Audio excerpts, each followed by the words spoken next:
сая энэ 2010, 11, 12, 13, 14, 15 онуудад болоод юу болсон юм бэ гэхээр зэрэг ерөнхийдөө дэлхийг аварна гэдэг үзэл санаа ингэж гарч ирж байгаа юм байна гэдэг дээрээс одоо энэ 800 жилийн өмнө монголчууд тэгж энэ бодлын хүчээр миний дөнгөсөн ирсэн энэ бодлын хүчээр дэлхийг эзэлсэн.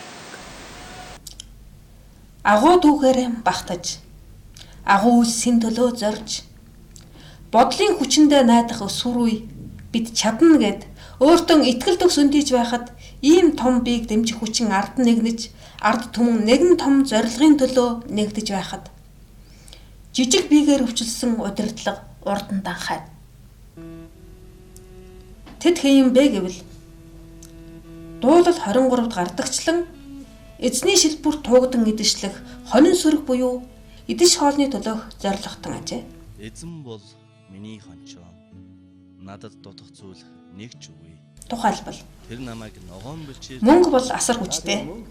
Гадны хөрөнгө оруулагчид шүтэж Монгол улс хөгжинэ гэж үзэх ерөнхийлөгч. Ажил хөдөлмөрөөр гайхвал мөнгө цаас олсноор Ажил хийснээр гайхвал мөнгө олсноор гайхвал мөнгө олоод амьдралаа сайхан аваад явбал диваажин дотор амьдрчлэн шүдэгээс сургамжлах тэргүүн хав. Ууд урхаагаа ухахгүй бол улс орон хөгжихгүй. Адгийн адагт очив. Ард түмэн турж өгнө гэж ухуулах алдарт нийтлэлч. Юм уу, тийм бэлтгэгчин юм уу? Эсвэл одоо ерөөсөө яадгийг ингээд тураад өхий гэж боддог шулуунтай гарчсан юм уу? Дэлхийгээр нэг байгаа хөрөнгө оруулагчдыг Монголд ирүүлэхийн төлөө идэвхжүүлэн ажиллая. Казино, морин тойруулгын уралдаан, бооцооны хуулиудыг яаралтай батлыг хэмээн шуурхайлан ажиллах ерөнхий сайд түүний дор ажиллах засгийн газрын бүтэц. Хаа байсан гэгээр л гэдэг чинь тэрний дараагийн шаталтаа тамина. Хаа байгаа гэгээр л тэр чин дараагийн шаталтаа тамина. Эхлээд яаж хүн шиг амьдрах вэ гэдэг л чухал гэд үтсэн номоо чанх эсрэгээр нь мушгин гуйвж номлох алдарт номлогч. Аль нь илүү одоо хэрэгтэй вэ? Аль нь илүү анхан шатных вэ гэх юм бол тэр мөнгө хаашаа урцаад байна гэж. Гандан дээр нэг энэ мэт мөнгө шүтлэгт удирдлага урдан хаан мөнгөний төлөө ааг амсгаагүй уралдан зүтгэж мөн тийм суртал ухуулгаар ард олноо зад ухуулан улс орноо удирдана. тэгэхээр Хэрвээ ааг амсгаагүй мөнгөний төлөө зүтгэх бус жаг хийгээд сайтар сурах орчин сайтай.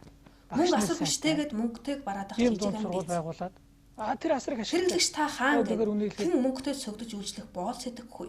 Хичнээн олон хүүхдүүд лам нэрээр Энэ баригдам төс бодол таныг юунд хүргэх бол? хичнээн олон хүнээр тоглож байна. Энэ тухай эрт эдгүүгийн философчид юу гэж айлдаж вэ гэд философ сонирхвол. За Платоны тэр агуу гэд би түрүүний хэлсэн тэр жишээ байгаа. Тэр жишээн дээр юу гэж хэлж байгааг үйл ерөнхийдөө нэг жишээ авсан байдаг. За энэ бол философийн одоо маш их одоо суур зохиолуудад бичигдсэн байдаг. Платоны агуу. За энэ агууын одоо цаад хэлж байгаа утга агуулга нь юундаа вэ гэвэл хэрвээ хүмүүс тодорхой хэмжээний хүмүүсийг агууд одоо амьдрдаг гэж тооцъё гэж байгаа. За тэр хүмүүс тэнд агуу дотроо төрсөн.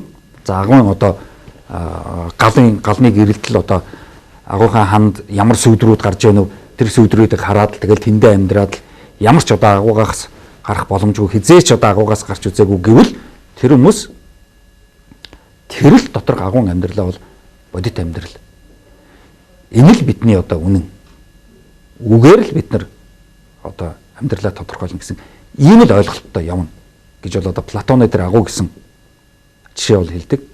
За хэрвээ энэ агуу дотроос хэн нэг нь одоо гадагшаа гарч одоо яг байгаа одоо байгаль орчин нарны гэрэл тэр хүмүүс ан амьтдыг одоо харлаа гэвэл тэр хүнд бол нэлээд том одоо зөрчил үүснэ. Ягаад гэвэл тэр хүн чинь хуучин нөгөө агуухаа амьдралаар хоруу ертөнцийг төсөөлцсөн явж байсан учраас одоо гинт гарч ирээд цоо шин ертөнцийн рүү хараад нарны гэрэл хараад баргалжид нүдэн гялмын шүү. За ингээд энэ хүн тэнд нэлээд зөрчил учраад өөрийнхөө одоо агуу амьдралаас салж цоо шин амьдрал руу одоо орж шинэ амьдралыг хүлээн зөвшөөрөх юм асуудал гарч ирнэ.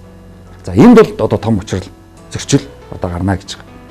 За хоёрдугаар одоо Платоны агуун тэр жишээ юу гэж хэлээд байна гэвэл за одоо энэ гадагшаа гараад юм үзээд нүд тайлаад нарны гэрэл харцсан байгаль ертөнцийг харцсан буцаад одоо агуудаа ороод агуу дотроо байгаа хүмүүст тэр гадаад ертөнц шинэ хорвоо ертөнцийн тухай ярих юм бол агуу дотор байгаа хуучин нөгөө гарч үзээгүй хүмүүс бол за энэ нөхөр бол солиорцсон байна, галзуурцсан байна, хачаа юм яриад байна. Тэгээд одоо өөрийнхөө одоо тэр агуугаас хөөж гаргаад одоо солиорсон гэж одоо тэр хүнээс тусгаарлана гэсэн ийм одоо ойлголтыг бол Платон 2500 жилийн өмнө одоо хэлж байсан. За үүгээрээ юу гэж хэлсэн бэ гэвэл ер нь идеализм бол ийм хүчтэй ойлголтоо. Идеализм гэдэг бол хүн бол өөрийнхөө ухаанаар зөрчилтэй учирч шинэ зүйлтэй танилцаж түүнийгээ хүлээнж авч хуучныгаа ардаа орох бол тийм амар зүйл биш. Ад жаргал гэж одоо бид нар чухам юу хэлээд байгаа гэж одоо эндээс л мэднэ шүү дээ. Аглагаас л бидний. Тиймээс идеализм бол одоо философийн маш их хурц ширүү урсгал шүү гэдэг бол энэ жишээгээр бол хэлж байгаа. Ер нь одоогийнхоосоо давж байж л бид нар одоо мэдлэг төрийн шүү гэсэн ийм одоо ойлголт бий. За бүх одоо бидний таньж байгаа таны мэдхүйн өмнөх чадвар гэдэг бол одоо гол нь одоо ухамсар гэдэг дээр л бид сайн л ухамсарлаж чадчихэж баталгаатай үнэн мэдлэг төрийн шүү гэсэн тийм ойлголт явж байгаа. Өнөөдрийнхөө байгаагаас үл давах баригдмал сэтгэлгээ хизээч баталгаатай үнэн зөв мэдлэгт хүрэхгүй гэдгийг өрний философчид ингэж анхааруулж байсан бол монголчууд дэлхийг эзэлж хэдийг төлөвлөсөн тэр цагаас хойш өдгөө 800 жил өнгөрч өнөөдөр дэлхийг эмээлийн гэдсэндээ аваад Монголоос аврал орлон бидний зүг харуулна.